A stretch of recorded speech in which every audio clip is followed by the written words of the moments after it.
Hmm.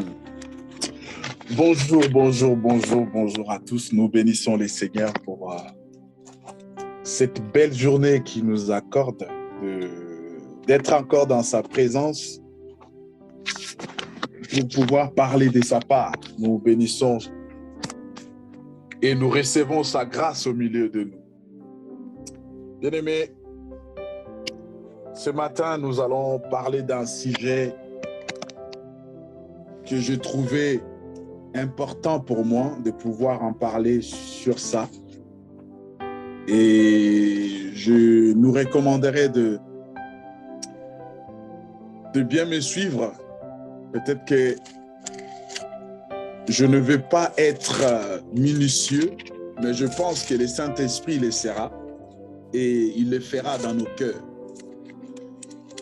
Je vous salue, bonjour à tout le monde et je bénis le Seigneur pour votre présence et le temps que nous accordons à notre Dieu. Et j'aimerais dire que ces temps ne seront jamais perdus. Le temps que nous accordons à Dieu, c'est comme une dette. Et la Bible déclare, Dieu se souvient toujours de tout le bienfait. Parce qu'il est un Dieu fidèle et il est le Dieu de l'alliance. Lorsqu'il dit quelque chose, il ne peut le renier parce qu'il est Dieu. Et ce matin, nous bénissons le Seigneur pour ce moment. Nous allons prendre nos Bibles dans les livres de Philippiens. Je vais lire le premier chapitre à partir du 27e verset ou à partir du 27e verset. Seulement, conduisez-vous d'une manière digne de l'évangile de Christ, afin que, soit que je vienne vous voir, soit que je reste absent, j'entends de dire de vous que vous demeurez ferme dans un même esprit, combattant d'une même âme pour la foi de l'évangile. Papa, nous te bénissons, nous te disons sincèrement merci pour la parole de ce matin. La Bible dit, tu l'as envoyé pour apporter la guérison de l'âme. Et ce matin, Seigneur, nous voulons nous approcher de toi pour recevoir la guérison de l'âme. Et c'est toi qui guéris l'âme. Merci. Sois béni et sois honoré, notre Dieu.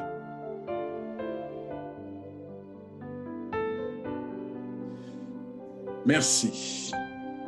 Chers bien-aimés, nous sommes dans un contexte où l'apôtre Paul est incarcéré dans une prison quelque part à Rome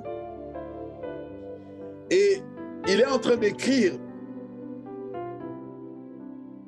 aux fidèles de Philippe en ces termes. C'est comme une supplication.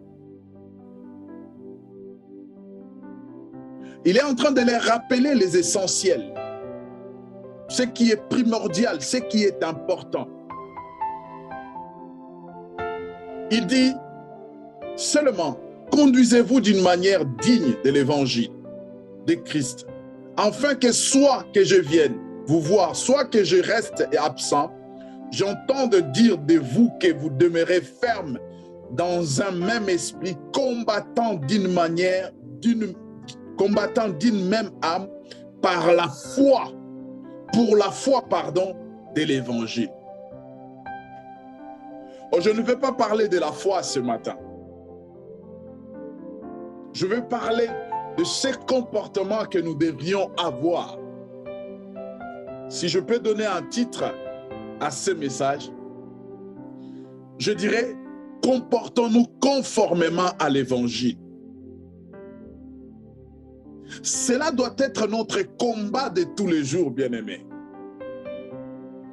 Cela doit être notre combat de tous les jours. Nous conformer à la parole de Dieu. Nous conformer à ce que Dieu nous demande.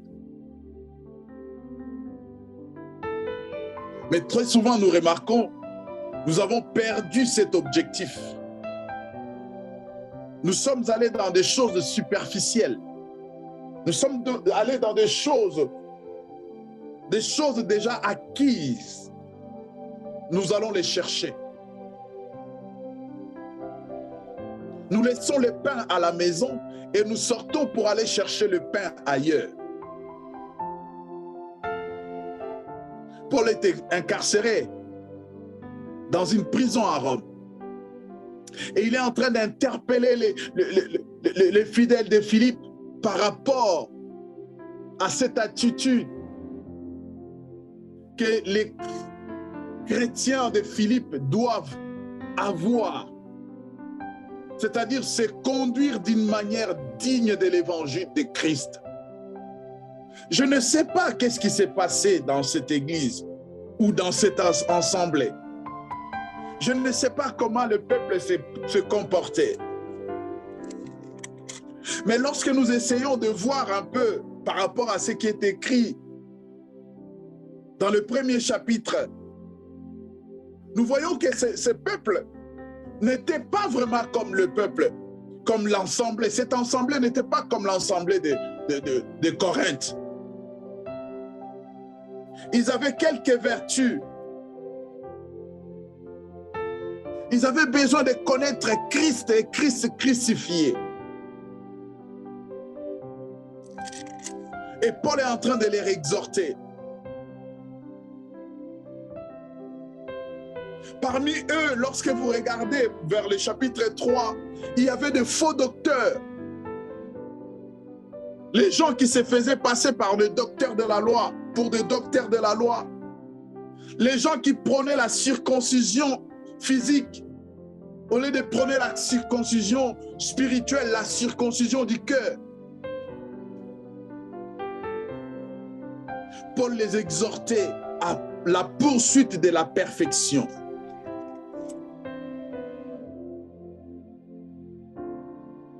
Paul était en train d'encourager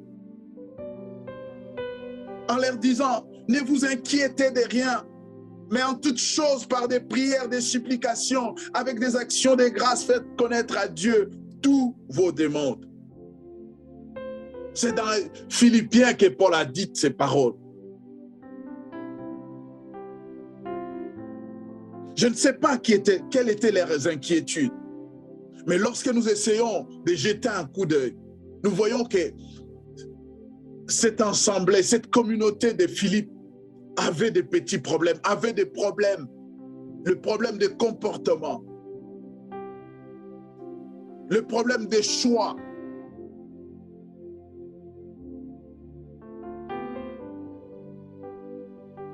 Ils étaient attachés au matériel. Ils se sont donnés à Christ, mais ils pensaient encore à ceux qui étaient restés derrière, comme la femme de Lot. C'est à eux que Paul dit, et même je considère tout comme une perte à cause de l'expérience, de la connaissance du Christ, mon Seigneur. À cause de lui, j'ai accepté de tout perdre et je considère tout comme des ordures afin de gagner Christ. Paul voulait amener ce peuple à comprendre une chose. Leur premier objectif devrait être Christ. Leur deuxième, Christ. Troisième, Christ. Jusqu'au dernier, Christ. Paul, ce n'était pas n'importe qui lorsqu'il était encore dans le monde. Paul ne souffrait pas. Il était parmi les notables de Jérusalem. Il était parmi les notables de cette époque. Il gagnait bien sa vie. Il était chef. Il n'était pas subalterne. On dirait qu'il était bien. Il n'avait pas besoin d'avoir faim. Il pouvait s'acheter tout ce qu'il avait besoin. Et il avait des choses, lorsqu'il dit dans le chapitre 3 au verset 8, qu'à cause de la considération, à cause de la connaissance de Christ, il a tout considéré comme des ordures. Il a considéré sa richesse, sa fortune, son rang social comme de l'ordure. Qu'est-ce que nous ne voyons pas aujourd'hui au milieu de nous, chers bien-aimés? Qu'est-ce que nous ne considérons pas aujourd'hui, bien-aimés? Je parle à toi, je parle à moi. Du moment où nous avons donné nos vies à Christ, Christ doit être au centre de notre vie. Du moment où nous nous sommes donnés à lui, nous devrions tout lui donner. D'ailleurs, lorsqu'on donne un cœur, le cœur c'est le centre de la vie. Tu ne peux pas donner le cœur et rester encore ce que tu es. C'est que tu n'as rien donné. Dans le proverbe, il est écrit, garde-le, le cœur, plus que toute autre chose. C'est la source de la vie. Et lorsque nous regardons aujourd'hui, regarde un peu autour de toi. Regarde-toi toi-même. Quelle est ta position vis-à-vis de Dieu? Bien-aimé, vous savez, lorsqu'on vient au Seigneur, la plupart des temps, ça c'est mon expérience personnelle. Moi, avant de me donner au Seigneur, je regardais les choses de loin. Et lorsque je regardais de loin, il y a certains frères, certaines sœurs, certains comportements qui m'empêchaient carrément de pouvoir m'ouvrir à l'évangile. Au loin, de loin, je croyais que lorsqu'on vient dans le Seigneur, on doit être triste. On doit avoir un visage fané. On doit avoir une attitude ecclésiastique ou, si vous voulez, une attitude un peu, comment on dit, une attitude un peu comme les prêtres. Parler comme les prêtres. C'est couper du monde.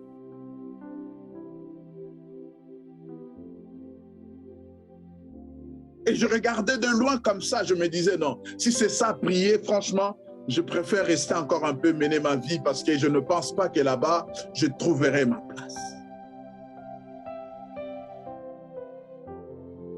Il y a certaines attitudes qui ne donnent pas envie à ceux qui sont dehors d'y entrer.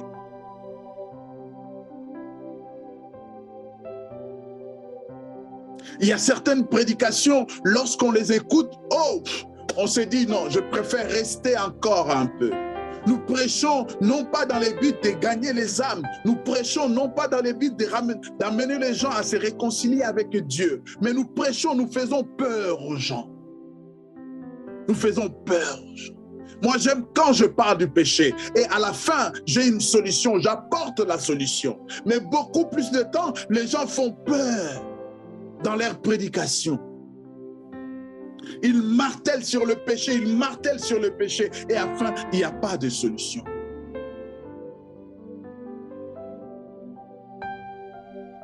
Dieu est juste et Dieu est justice. Dans tout jugement, il y a des condamnés, il y a aussi des disculpés. Et tout accusé n'est pas coupable. Nous devrions avoir une dose, un peu de retenue dans ce que nous sommes en train de faire. Paul dit, seulement conduisez-vous d'une manière digne de l'évangile du Christ. Je vais nous poser une question. Pose-toi cette question toi-même. Comment tu t'es conduit vis-à-vis de l'évangile? Est-ce que ta conduite est digne de l'évangile de Christ? Je ne parle pas de ta vie, je parle de ta conduite. Comment tu t'es conduit, ton comportement, ton caractère, ta vie? Comment tu l'amènes? Est-ce que cela est-elle digne de l'évangile de Christ? Est-ce qu'on peut te voir avec toutes tes faiblesses, toutes tes limites et dire, ah, celui-là, malgré tout ce qu'il fait, ah, mais il y a quelque chose dans sa vie qui est différente de nôtre. Il y a quelque chose qui est différent de nôtre. Il a beaucoup de faiblesses, mais on reconnaît en lui quand même les qualités de Dieu. Bien aimé, il n'y a que Jésus qui était sans tache, sans péché. Et la Bible dit, je crois dans Éphésiens ou dans 1 Jean 2, la Bible dit, lorsque nous disons que nous n'avons pas de péché, C'est dans 1 Jean. Nous sommes des menteurs et la vérité n'habite pas en nous. Mais si nous le confessons, Dieu est fidèle pour nous le pardonner et nous justifier. Aujourd'hui, bien-aimés, nous avons mis les caps ailleurs. Ce n'est pas dans nos comportements. Nous ne regardons pas nos comportements. Nous avons mis les caps dans les jeûnes, dans les prières. Mais ce qui importe, ce n'est pas ça, bien-aimés. Il y a des gens qui vont être sauvés sans faire une prière. Il y a des gens qui vont être sauvés sans faire même une seconde de jeûne. Ce n'est pas ça. Nous allons être sauvés lorsque nos vies seront conformes à l'évangile de Christ. Et c'est ça notre combat. Notre combat, c'est de chercher à se conformer à l'évangile de Christ. L'évangile de Christ, c'est notre constitution, bien-aimée.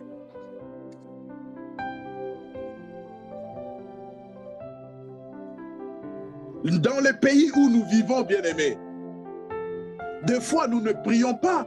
Des fois, voire même, nous ne lisons pas les constitutions de ces pays pour savoir qu'est-ce qui est permis, qu'est-ce qui n'est pas permis. Mais par rapport à comment le pays est conduit, par rapport à comment le pays est dirigé, nous essayons à nous mettre en rang. Nous essayons à nous conformer. Et nous le faisons avec conscience. De ne pas briser les étapes ou brûler les lois de ces pays. Et la Bible dit dans les Romains, comme quoi la loi, je crois c'est dans Romains 7, la loi est faite pour les réfractaires. Et lorsque nous nous comportons dignement, nous pouvons être affectés par la loi. La loi ne pourra pas nous atteindre. La loi ne pourra pas nous condamner lorsque nos vies sont clean devant la loi. Et Paul dit, efforcez-vous de vous comporter dignement, d'une manière digne selon l'évangile du Christ. Est-ce que c'est notre préoccupation aujourd'hui? Nous regardons autour de nous, nous voyons des gens qui ont des sales caractères, des gens infréquentables. Mais ils jeûnent 40 jours, ils jeûnent 21 jours, ils prient je ne sais combien de fois dans la journée, combien de temps dans la journée. Ils prient, ils jeûnent. Des fois, ils évangélisent aussi. Bien-aimé, il y a une autre façon d'évangéliser. L'évangile d'aujourd'hui, je parle par rapport au cadre. Je ne parle pas par rapport au contenu des messages. N'est pas comme au temps de Paul. Au temps de Paul, à un moment donné, l'Église était persécutée. À un moment donné, avant la persécution, les apôtres ont annoncé l'Évangile. Ils ont été persécutés, dispersés dans le monde. C'était dans le plan et dans la volonté de Dieu. Vous remarquerez même dans ce pays où nous sommes, à un moment donné, on pouvait aller dans le métro, on pouvait aller dans le marché, on pouvait aller faire de porte à porte. On le faisait. Mais ils ont voté des lois aujourd'hui qui nous contraignent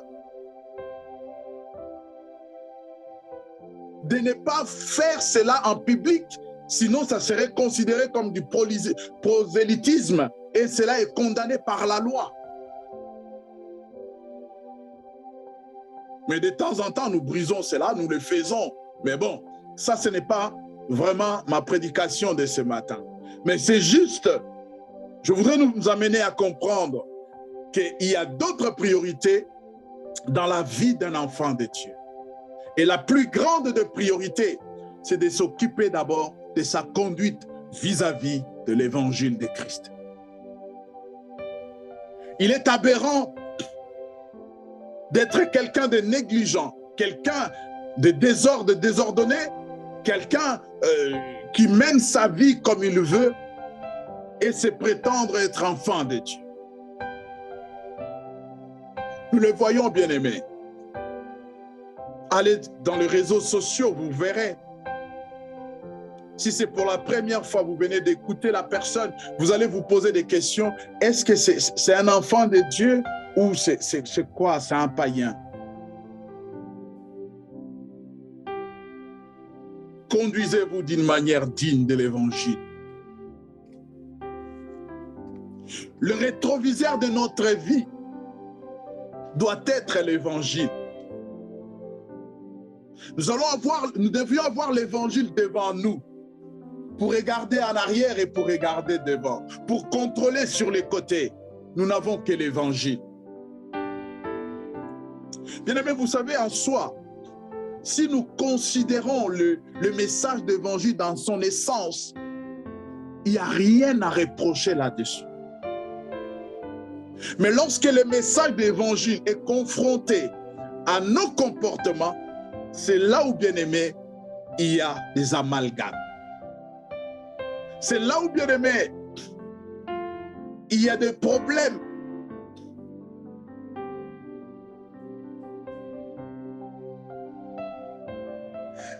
Nous allons lire rapidement Éphésiens chapitre 5.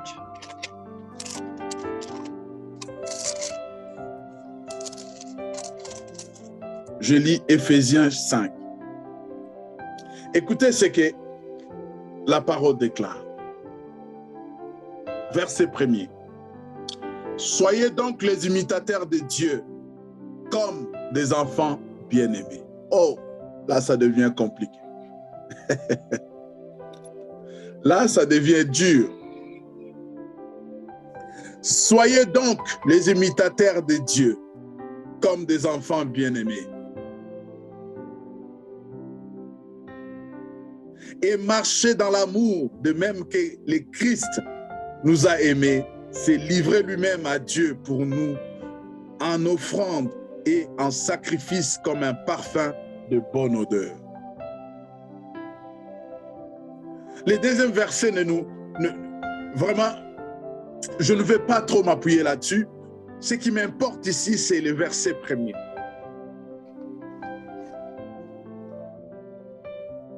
Bien-aimé, la parole dit, soyez donc les imitateurs de Dieu au pied.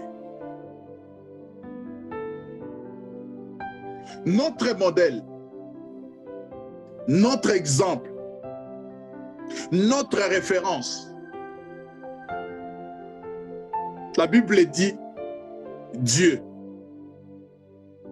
Si nous devrions imiter quelque chose, nous devrions imiter quelqu'un, c'est Dieu que nous devrions imiter. Pose-toi la question. Posons-nous la question. Ce que nous sommes, ce que nous faisons, ce que nous vivons, est-ce que nous imitons Dieu? Nos postures, toutes les confrontations que nous avons aujourd'hui, tous les amalgames, tous les conflits, tous les désordres que nous avons autour de l'Évangile, est-ce que nous imitons Dieu? Bien-aimé, je suis le plus grand des pécheurs du monde. Le plus grand, c'est moi le premier. Mais la Bible dit, malgré cela, Dieu m'a aimé.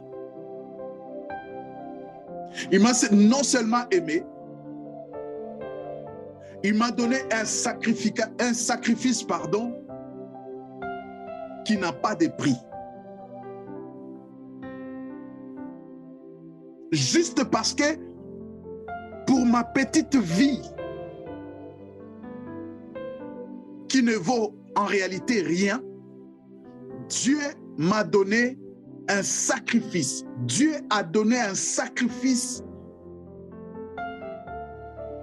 d'un prix inexprimable, inestimable, pardon. la vie.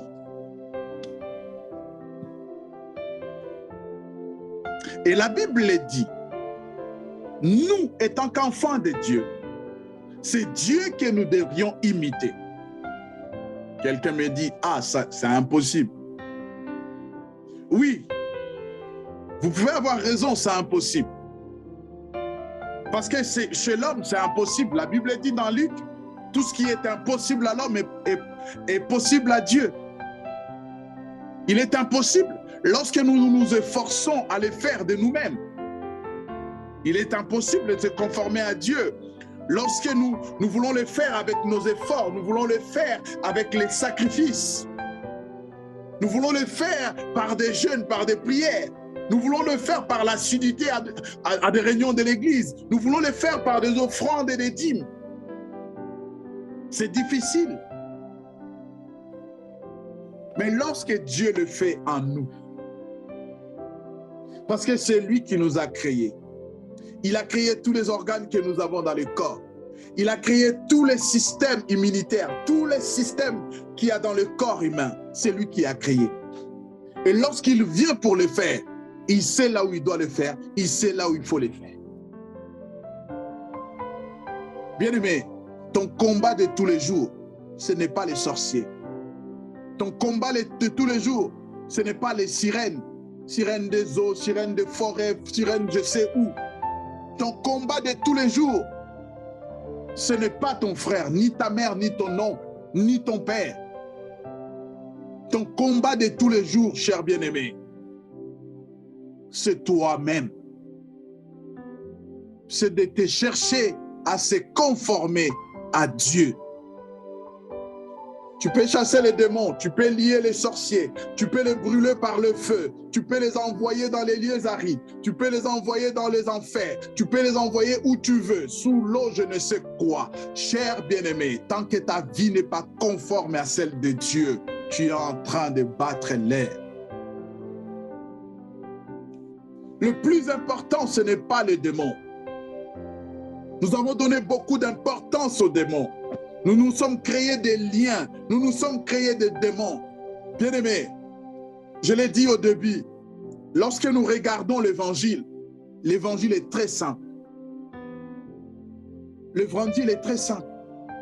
Si ça aurait été difficile, Dieu ne nous aurait pas donné l'évangile. Il aurait pu préférer autre chose que de nous donner rien que la parole. La parole de Dieu, c'est nous qui la rendons dure, c'est nous qui la rendons difficile. Pourquoi? Parce que nous voulons corriger Dieu. Nous voulons que Dieu s'adapte à nous, au lieu que ce soit nous qui s'adaptons à Dieu. Et très souvent, nous avons considéré le fait d'avoir resté longtemps à l'église, nous l'avons considéré comme une marque, comme un modèle de changement, une garantie du salut. Nous sommes tellement habitués. Nous avons vu tellement de bêtises. Nous avons vu les hommes de Dieu. Nous avons vu les chrétiens. Nous avons vu les bébés spirituels. Les gens qui sont arrivés à l'église païenne. Ils se sont convertis. Nous les avons vus dans les bêtises. Nous avons vu le pasteur, les hommes de Dieu, les femmes de Dieu. Nous avons vu, nous entendons, nous regardons. Et cela fait de nous des incrédules. Nous sommes devenus incrédules. À force de regarder, à force de regarder, à force de vivre ces choses, à force d'entendre ces choses. Vous savez, bien-aimés, l'évangile est un message personnel. L'évangile est un message personnel. Au moment où je parle, il pourrait y avoir 2-3 personnes qui m'entendent, qui me suivent au même moment. Et parmi ces personnes, il pourra y avoir une qui décide de faire ce que la Bible lui demande et les autres refusent carrément. Voire commencer à critiquer, commencer à parler mal. Voilà pourquoi je dis, le message de l'évangile est un message personnel. Ce n'est pas un message de groupe. L'évangile ne vient pas pour un groupe quelconque. L'évangile vient pour chacun de nous individuellement. Des fois, les choses que je suis en train de dire, il pourrait y avoir 2, 3 personnes dans une même assemblée, mais ce message ne pourrait concerner qu'une seule personne ou 2, 3 personnes, et les autres ne seront pas considérés. Pourquoi? Parce que c'est un message personnel. Le message parle, l'évangile est adressé à toute une assemblée, mais l'évangile vient frapper individuellement dans chacune des portes.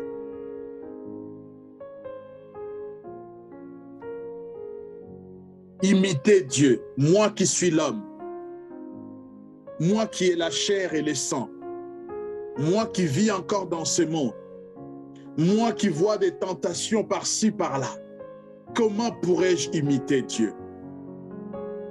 Comment pourrais-je être à la hauteur de Dieu? Mais bien aimé, je l'ai dit, si ça aurait été impossible, le Seigneur ne pouvait pas nous demander d'imiter Dieu. Imiter Dieu, bien aimé, ce n'est pas dans sa divinité. Imiter Dieu, c'est Dieu dans son humanité. C'est Dieu dans son humanité. Vous savez, la Bible dit dans 1 Corinthiens 2, 5, 17, lorsque quelqu'un naît en Christ, il devient une nouvelle créature. Les choses anciennes passent, toutes choses deviennent nouvelles. C'est ça le problème, bien-aimé. Lorsqu'on n'a pas pu arriver à faire cette transition entre l'homme ancien et l'homme nouveau, voilà pourquoi l'évangile devient caricatural. L'évangile devient chose impossible. On essaye de faire pour essayer de plaire à Dieu. Lorsque la Bible dit cette parole dans Corinthiens, cela ne dépend pas de l'homme. Cela n'émane pas de la volonté de l'homme. L'homme n'a aucun effort à fournir pour que les choses anciennes passent. L'homme fait seulement la démarche d'appartenir à Dieu. Et Dieu fait le reste. C'est Dieu qui change le passé. C'est Dieu qui efface le passé et qui ramène toutes choses nouvelles. Ce n'est pas l'homme. Tu es incapable d'effacer ton passé. Même si tu essaies d'oublier, tu es incapable d'oublier ton passé. Tu peux oublier quelques événements, quelques trucs de ton passé, mais tu ne peux pas oublier tout ton passé. Mais Dieu est capable de le faire. Et je disais, lorsque les choses anciennes passent, c'est là où la Bible dit, nous sommes nés en Christ. C'est Jésus qui nous engendre maintenant. Nous sommes physiquement ce que nous étions avant cette rencontre, mais spirituellement, quelque chose se passe. Christ vient renaître en nous. Christ naît dans nos cœurs. Et la Bible dit, nous ne sommes plus anciens, nous sommes nouveaux. Nous devenons nouveaux du moment où Christ naît dans nos cœurs. Mais ce n'est pas ça que nous cherchons tous les jours. Nous sommes ailleurs.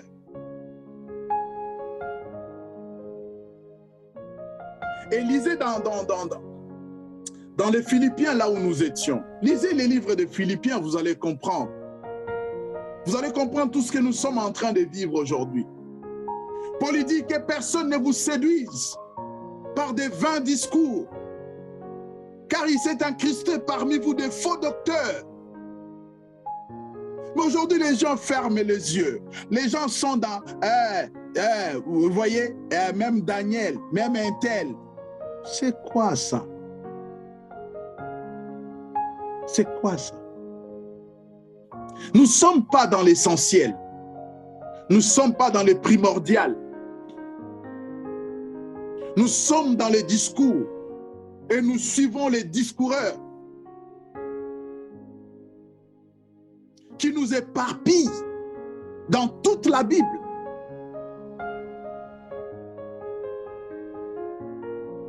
Il nous parle de l'Ancien Testament, des choses qui n'étaient deux fois que pour les Juifs. Il nous amène ça aujourd'hui. Des choses qui n'étaient que pour un peuple, pour un temps. Il nous amène ça jusqu'aujourd'hui.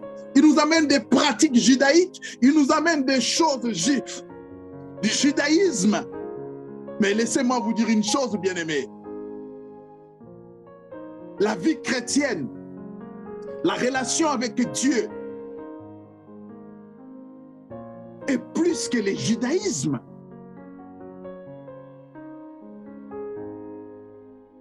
Dans le judaïsme, il n'y a pas la relation avec Dieu. Dieu ne vient pas habiter dans le cœur des Juifs. Mais dans l'Alliance nouvelle, dans la dispensation de la grâce, Dieu il vient habiter. Il fait de nous sa demeure. Il soupe. Il mange avec nous. Ça, c'est un autre sujet. Excusez-moi.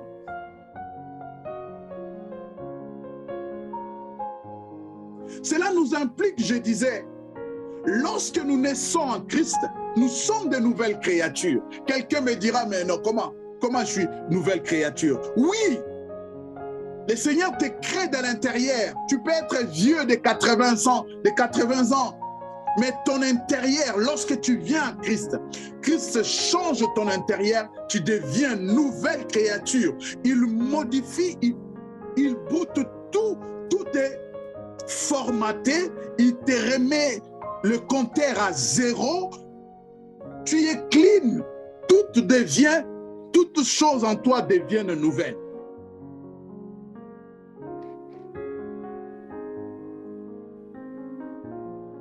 Voilà pourquoi dans les évangiles, vous ne verrez jamais Dieu en train de rappeler à quelqu'un, toi, tu te rappelles ce que tu avais fait là?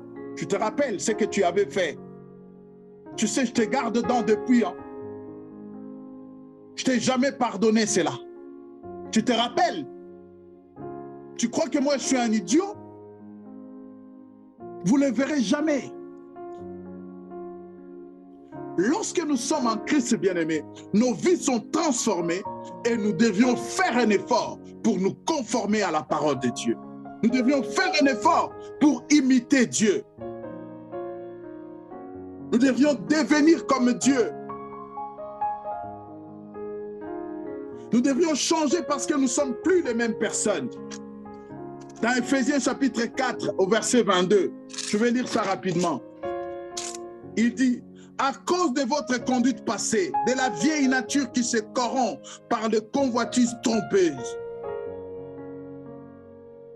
Au verset 23, être renouvelé par l'esprit dans votre intelligence et revêtir la nature nouvelle, créée selon Dieu dans une justice et une sainteté qui produit la vérité. C'est ça le problème, bien-aimé.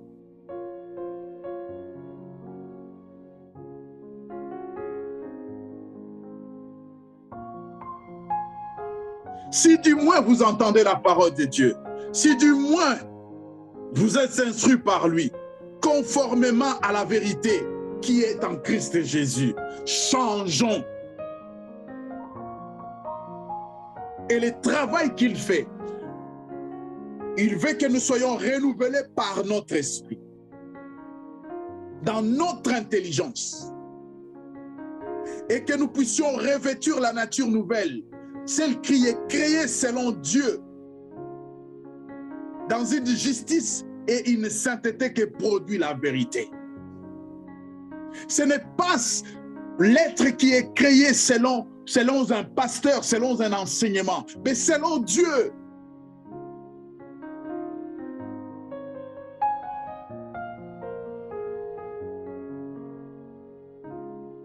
Dans une justice et une sainteté qui produit la vérité. Au verset 25, il dit ceci. C'est pourquoi rejetez les mensonges et que chacun de vous parle avec vérité à son prochain, car nous sommes membres les uns les autres. Ici, lorsqu'on parle de mensonges, on ne parle pas d'un don spirituel. On ne parle pas de quelque chose de spirituel. Lorsqu'on parle de mensonge, c'est quelque chose qui est caractéristique de l'homme. C'est dans la nature de l'homme. C'est ça qui doit être ton combat. Tu dois combattre le mensonge en toi. Tu dois combattre la colère. Tu dois combattre l'avidité. Tu dois combattre la cupidité, la convoitise. Tu dois gêner pour la convoitise. Tu dois gêner pour le mensonge. Tu dois prier pour cela. Et non pas pour les démons. Les démons te sont soumis à la croix. Les démons n'ont pas quelque chose envers toi. Tout ce qu'ils cherchaient sur toi, Dieu l'a mis sur Christ.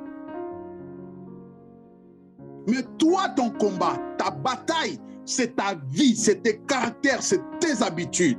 Où tu dois mettre l'accent. Tu dois les combattre. Tu dois les combattre. Nous devons devenir comme Dieu. C'est chercher les valeurs de Dieu. Chercher les caractères de Dieu. Chercher les intérêts de Dieu. Sa justice, sa sainteté. Et Dieu ne suit pas un objectif matériel dans notre vie. Il ne dit pas ici, afin que vous ayez des télévisions, de belles voitures, de beaux costumes. Ce n'est pas question de Dieu. N'importe qui peut s'acheter ces choses. Dieu veut que nous nous comportons conformément à lui. Et le but qu'il poursuit dans nos vies, ce n'est pas un but matériel. Le but ultime de Dieu dans nos vies est que nous soyons renouvelés. Dieu veut que nous soyons renouvelés à notre intelligence et revêtir l'homme nouveau créé selon lui dans la justice et la sainteté que produit la vérité. C'est ça les objectifs poursuivis par Dieu. Vous pensez que Dieu le matin comme ça, il regarde qu'est-ce que je vais donner comme voiture à mon fils? Qu'est-ce que je vais donner comme vêtements à ma fille? Qu'est-ce que je vais donner comme chaîne en or à mon fils? Non! Ce n'est pas ça les préoccupations de Dieu. Ou qu'est-ce que je vais chasser comme démon aujourd'hui sur mon fils? Ça, ce n'est pas Dieu. D'ailleurs, les enfants de Dieu ne sont pas possédés. Sinon, l'environnement de Dieu serait pollué. La Bible dit, nous sommes en Christ. Nous sommes en Christ dans le lieu céleste. Et voilà pourquoi vous verrez Paul dit, si je vis, ce n'est pas moi qui vis, c'est Christ qui vit en moi. Christ en moi, je ne cherche pas à copier, je ne cherche pas. Lorsqu'on dit Christ en moi ou Christ qui vit en moi, bien aimé,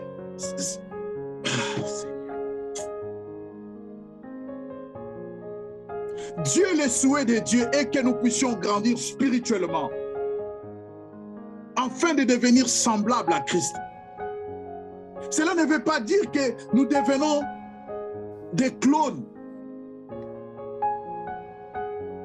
Ce n'est pas des clones sans personnalité. Non, ce n'est pas ce que la Bible nous demande. Un autre Christ, non, ce n'est pas ça. Ou Dieu est en train de cloner des Christ. Non, ce n'est pas ça. Il veut que nous devenions semblables à Christ. C'est une question d'esprit, d'un esprit renouvelé. Il dit, nous avons élu le renouvellement de l'esprit, le renouvellement de l'intelligence par la justice, par l'esprit, par la vérité. Lorsqu'on parle de la conformité de la vie de Christ à nous, c'est des hommes et des femmes renouvelés spirituellement, renouvelés dans leur tête, renouvelés dans leur esprit, qui voient et qui pensent des choses autrement.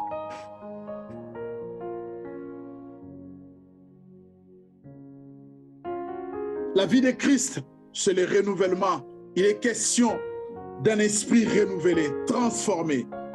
Selon Romains 12, selon Romains 12, 2, il nous demande d'être transformés.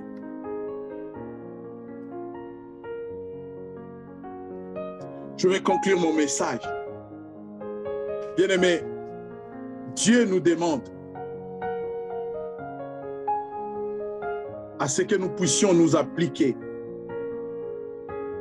à l'attitude de béatitude qui est dans Matthieu chapitre 5 à partir du 1er verset jusqu'au 12e verset.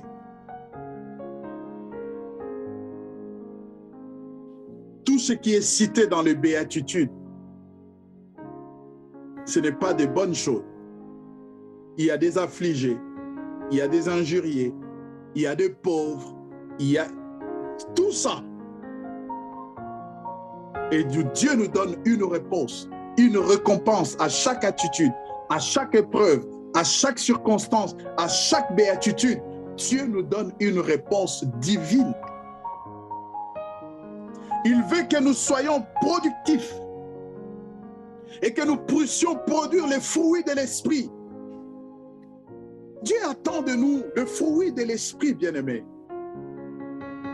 Selon Galates 5, 22 à 23, Dieu veut que nous manifestons les vertus de l'amour.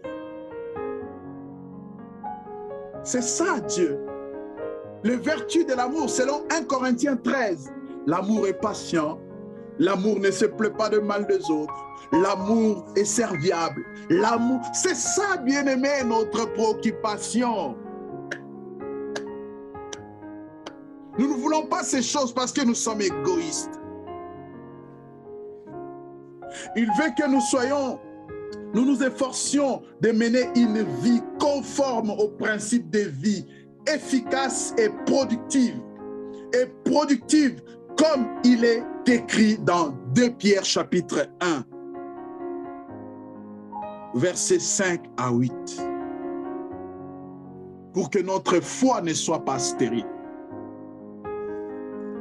Dieu nous veut ces vertus. Que nous puissions ajouter à la foi toutes ces vertus. Que nous puissions ajouter à notre foi. La foi, c'est bien, mais il y a des vertus, il y a des choses que nous devrions ajouter à la foi. Les choses à ajouter à la foi. Le Seigneur, il dit ceci: à cause de cela même, faites tous vos efforts pour joindre à votre foi la vertu. À la vertu, la connaissance. À la connaissance, la maîtrise de soi. À la maîtrise de soi, la persévérance. À la persévérance, la piété. À la piété, la fraternité. À la fraternité, l'amour. Bien-aimés, ça c'est la totale de la vie chrétienne. Lorsqu'on cherche à joindre toutes ces choses à sa vie chrétienne, bien-aimés, on ne peut pas avoir peur des démons.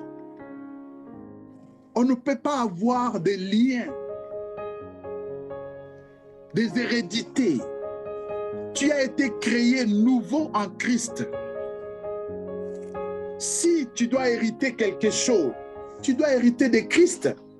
Bien aimé, lorsqu'on nous parle des liens, de tout ce que nous avons hérité de nos pères, c'est bien qu'il nous parle aussi de tout ce que nous avons hérité en Christ. Nous avons hérité de nos pères lorsque nous sommes nés dans nos familles. Oui, gloire à Dieu. Mais qu'est-ce que nous avons hérité lorsque nous nous sommes nés dans la famille de Christ? Qu'il nous parle de l'héritage de nos parents, oui, je suis d'accord. Mais qu'il nous parle aussi de l'héritage de Christ en nous. Quel héritage nous avons avec Christ?